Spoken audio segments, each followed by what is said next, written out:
All right, Shalom. I want to give all the praise, honor, and glory to Yahweh Bahasham, Yahweh Shai Bahasham, Rakakwadash. Double honors to the apostles and elders of Great Millstone who taught me this truth. And Shalom to the hopeful elect. I'm back with another quick lesson through the Holy Spirit, the Rakakwadash. And this video here is from Sky News. The title it reads, it says, Inside Return to the Land. The group making a whites-only community in Arkansas, all right? So we're going to listen to this video and just hear the pride and the mindset of these Edomites, man. Okay, because one thing about the pride of these Edomites is that they're not going to accept the reality that their world is coming to an end, that their world is over, all right? This is why now, especially right now, we see them fighting to maintain their power, okay, their place, their influence in the world more than ever.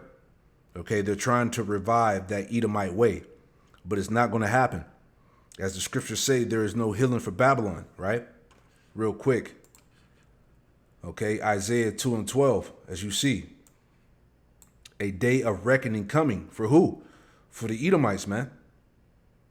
Okay, Isaiah 2:12, it says, For the day of the Lord, Yahweh Shem Yahushua of hosts, shall be upon everyone that is proud and lofty, and upon everyone that is lifted up, and he shall be brought low. And this essentially, this is what we're seeing happening in America right now. Okay, Esau is losing on every side, man. Okay, he's being chased out of the world. People are tired of him. Okay, they're being exposed. All right, this place essentially is cursed, like the Lord said in Proverbs. Let me get that too. Right, Proverbs chapter 3. In verse 33, let me pull that up. All right. There's nothing that these Edomites can do, no matter how hard they try to fight, you know. This is Proverbs 3:33. It says, The curse of the Lord, Yahweh Shem Yahushua, is in the house of the wicked. See that? And Babylon, America, is cursed for destruction. Right? The curse of the Lord, Yahweh Shem Yahushua, is in the house of the wicked, but he blesses the habitation of the just. All right? So let's get into the video here.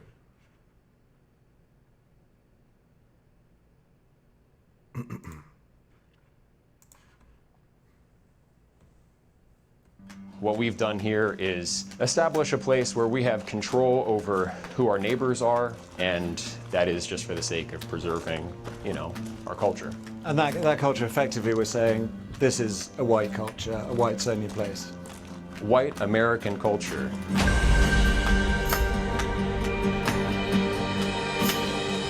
Over the last year and a half, high up in the Ozark Hills in the state of Arkansas, dozens of people have been working hard, leveling the land, building houses. They call it an intentional community based around shared ancestry, a long-winded way of saying something really quite simple. I think we would generally be called far right, sure. It's called Return to the Land, and they invited me in. A lot of people are going to be, why are you making Nazi references? Right. Well, why wouldn't I? A seemingly bucolic and sometimes surreal experience. But this is built on a radical modern premise, made possible because of a new political and technological moment. One with strong ties to the most active far-right groups in the US. Instead of taking to the streets, they are building their own, for generations to come. It's important for me to do this for my ancestors, my friends, my family, my children, my children's children. Yeah, you hear what she said? But that's the scriptures.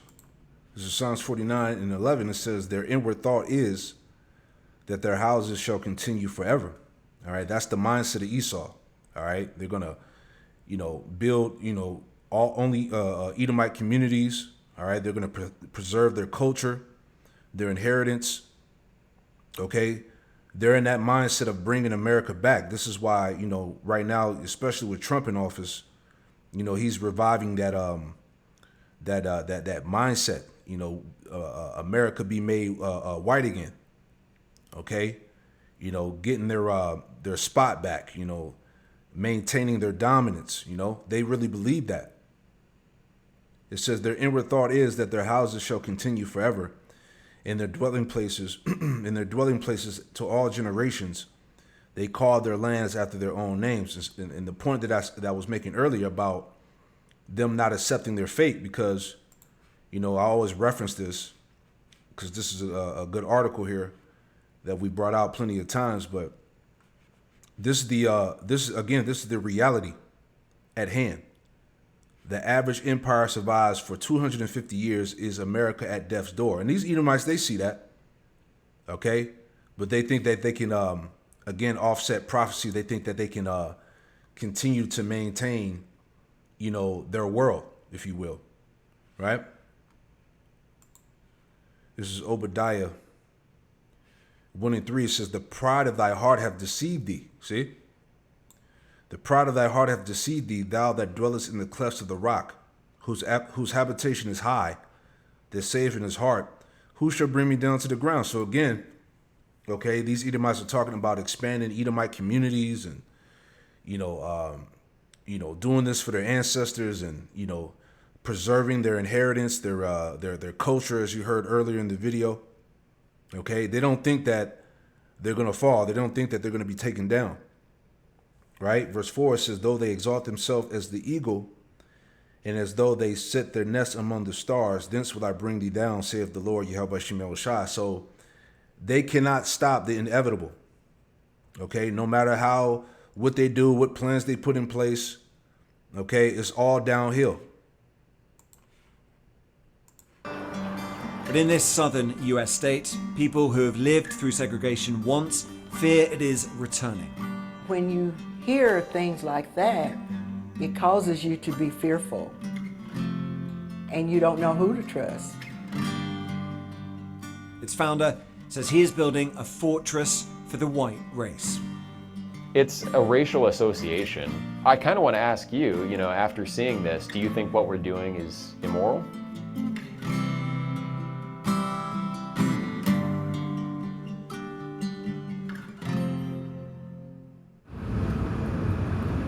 Arkansas, in the southern United States. Welcome to Little Rock, where the local time is 4:27. For the last few years, I've been exploring how an ethno-nationalist movement has been organising online. A network that aims to define countries by ethnicity, but which links across borders.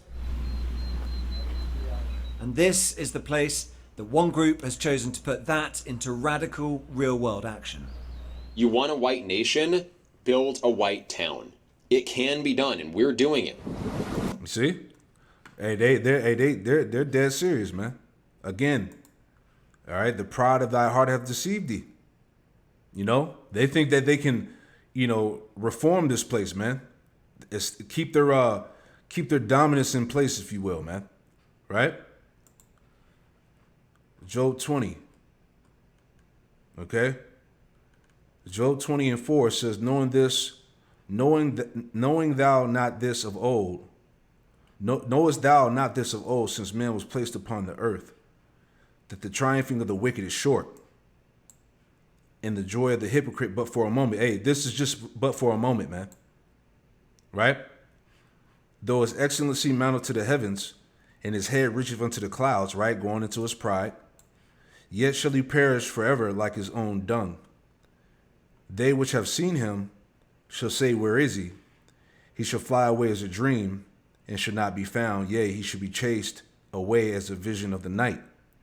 The eye also which saw him shall see him no more, neither shall his place any more behold him. Right, so he can't fight against the prophecies, man.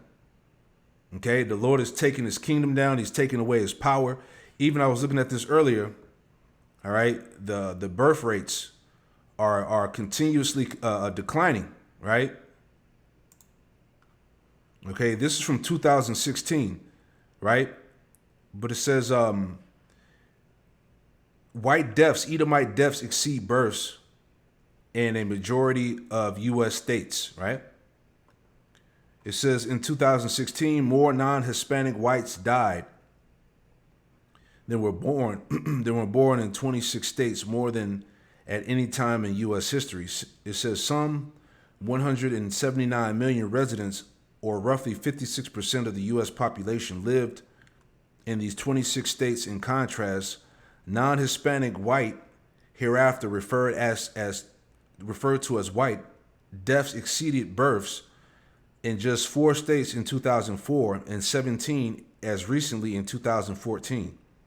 White deaths also exceeded white births in the nation as a whole for the first time in U.S. history in 2016. See? According to data from the National Center of Health Statistics, when births fail to keep pace with deaths, a region is said to have a natural decrease in population, which can only be offset by migration gains. It says in 17 of the 26 states with white natural decreases, the white population diminished overall between 2015 and 2016. It says our analysis of the demographic factors that cause white natural decrease suggests that more states are likely to experience it in the future, right? So when you go to this time now, because this came out yesterday, right? It says the U.S. fertility rate reached a new low in 2024, CDC data shows, right? And this is talking about the Edomites, man. Okay? There's not enough of them being born. Okay? It says the fertility rate in the U.S. dropped to an all-time low in 2024 with less than 1.6 kids per woman. New federal data released Thursday shows. It says the U.S. was once among a few developed countries with a rate that ensured each generation had enough children to replace itself. The 2.1 kids per woman. But it has been sliding in America for close to 2 decades as more women are waiting longer to have children or never taking that step at all. Right? You got a lot of Edomite women dealing with Jake too. It says the new statistic on par with fertility rates in Western European countries, according to the World Bank data. Alarmed by recent drops, the Trump administration has been taking steps to increase falling birth rates. Yeah, for the Edomites, man. Like issuing a executive order meant to expand access into and reduce cost in vitro fertilization and backing the idea of, quote, baby bonuses that might encourage more couples to have kids, right? So again, this all ties in the fact that these Edomites are finished, right? Where's that one in Psalms 21, right? Psalms 21:10, it says, their fruit shalt thou destroy from the earth, and their seed from among the children of men. Your seed is your bloodline, your lineage, man. Okay? The Lord is reducing Edomites, man. Okay, Esau is falling. This is all part of that. And there's no changing it. There's no stopping it. There's no, trying to revive it. Like Esau, he won't accept that, his time is done. Okay? It is an extreme view, but it draws on more familiar arguments. That mass immigration is out of control, that Western societies are in danger of losing their fundamental character as a result. So one of the arguments here is that this isn't about persecution of an ethnic identity, but protection of an ethnic identity, and that identity happens to be white. So we're going here now up into these pretty remote woods to really put that to the test. We are driving deep into the Ozark Mountains. The group's leaders are not from Arkansas, and they've chosen these remote parts for a reason. All the locals I spoke to knew only a little about the group, if anything. I don't necessarily agree with it, but that's not my choice. Yeah, but do you think they should have the freedom to do it? That's what they want to do.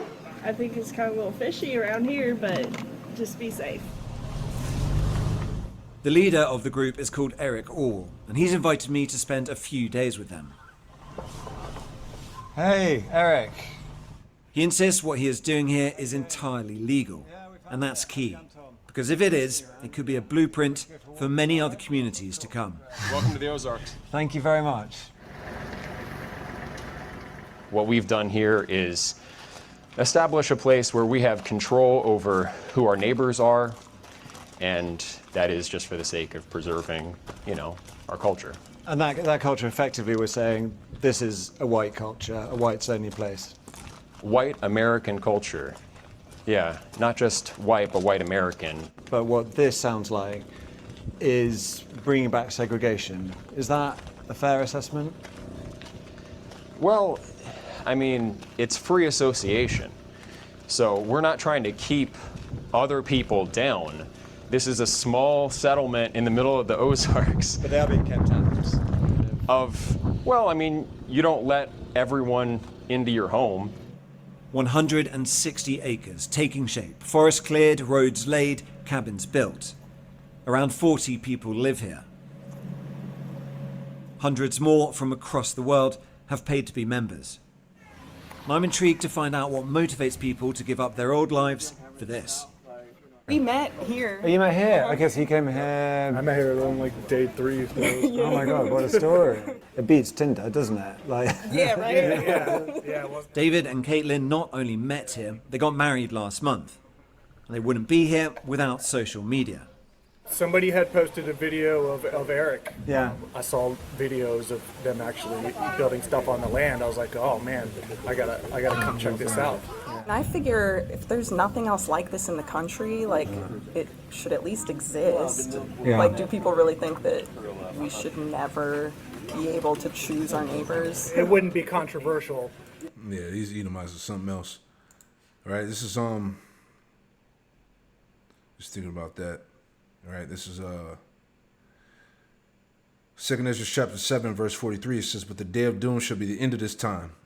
All right, destruction, and the beginning of immortality for to come, wherein corruption is past, intemperance is at an end, infidelity is cut off, righteousness is grown, and the truth is sprung up. The point, verse 45. Then shall no man be able to save him that is destroyed. All right, see, Esau, he can't save himself. Okay, there's nothing he can do to make it last forever, right? You know, no matter what they do, they could try to separate themselves and build communities, you know, and who knows where. But at the end of the day, all right, Babylon, America is about to be destroyed. Okay, so it's all in vain. But again, that's that pride and that delusion to think that they're going to continue to, you know, to survive and maintain their culture and identity and all of that, right? Then shall no man be able to save him that is destroyed, nor to oppress him that have gotten the victory. The point, you know, because the end all be all is this. All right, 2 Ezra 6:9, for Esau is the end of the world, and Jacob is the beginning of that fall of it. So his world is ending, man. All right, whether they accept it or not, whether they believe it or not. All right, the Lord is bringing this place down. All right, let's play a little bit more. And that'd be it, you know, just showing you that, hey, and this is probably not the only place, you know, they probably got more places where these Edomites are secluded, you know, talking about, you know, maintaining the so-called white race and all of that, you know. For any other racial group to do the same thing. I think it'd be quite controversial. Well, if you don't have rules against it, then, you know, anyone of any race can come and be your neighbor, and they're watching the news, which is telling you that white people are, you know, the cause of all your problems and all the ills of society, and suddenly, you know, your children are much less safe. Yeah, but is that not true? Okay, the wars that are going on, the oppression, okay, the poisoning of the food. Okay, this man is you know, trying to fucking chip up the planet, man, enslave humanity. You know, fucking PDF files, you know, snatching kids, you know, but he's not the problem.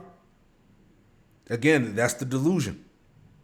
You know, everything that's going on wrong in the world is because of these people.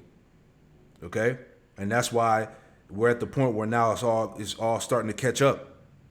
Okay, we're at the end of his reign. You know, because there's a lot of violence, anti-white violence, happening to white people and white children, and so specifically, yeah, you see how they play the victim, man. You know, all that's dead now. You know, you can't be the victim and at the same time be the oppressor, man. All right, and that's why the scripture said in Job 18 that you would be chased out of the world. You know, people are standing up against you now. Okay? And the end all be all is what? It's going to be nuclear war. These nations are standing up and preparing war. Okay? There's going to be civil war in the midst of America. Okay? All these things are happening. Motivated by racism against white people. What sort of things? The heavens are about to. Yeah. I'd like to continue talking, but the rain starts and it comes down hard. The residents shelter in their cabins and night falls. The next morning. This is how the average weekend works at Return to the Land, or RTTL, what they call a work party, made up of residents, but also new recruits who have come to check out the project. It is hot, hard work. To join RTTL, you have to sign up to the Private Members Association, or PMA. And there are strict criteria for membership, as Scott Thomas, a board member and one of the founding fathers here, explains. You have to be a PMA member to live here. Yeah. So you have to be someone of European heritage. The group's logo, based on a Nordic rune, draws on that heritage. It is the PMA that the group believes makes this all legal. Once members have been vetted on ethnicity and other grounds, they can buy shares in the Limited Liability Company, or LLC. Those shares translate to acres of land that they can build on. Peter Seri is the brains behind the legal side of things. Civil Rights Act is there for a reason, and this is a way around it. Yeah, Do you think it'll survive contact with the legal system, the courts, if it came to that? hopefully. Do you think it's racist or not? Do you reject that term? Do you embrace it? I don't know about that term. I mean, people use it in a lot of different ways. I'm sure there's a lot of people on the internet who would call me racist. I don't really know or care whether that term applies to me or not. Maybe. Scott, what do you think? Yeah, I almost don't know what racist means anymore. Like it's you're called racist. There's a prejudice towards someone who's from a different ethnicity. Well, actually, the modern definition of racism, according to critical race theory, all white people are racist automatically. A lot of this... The devil, man. You can watch the rest of this on your own, man. But, hey, the joke's on Esau, man. Shalom.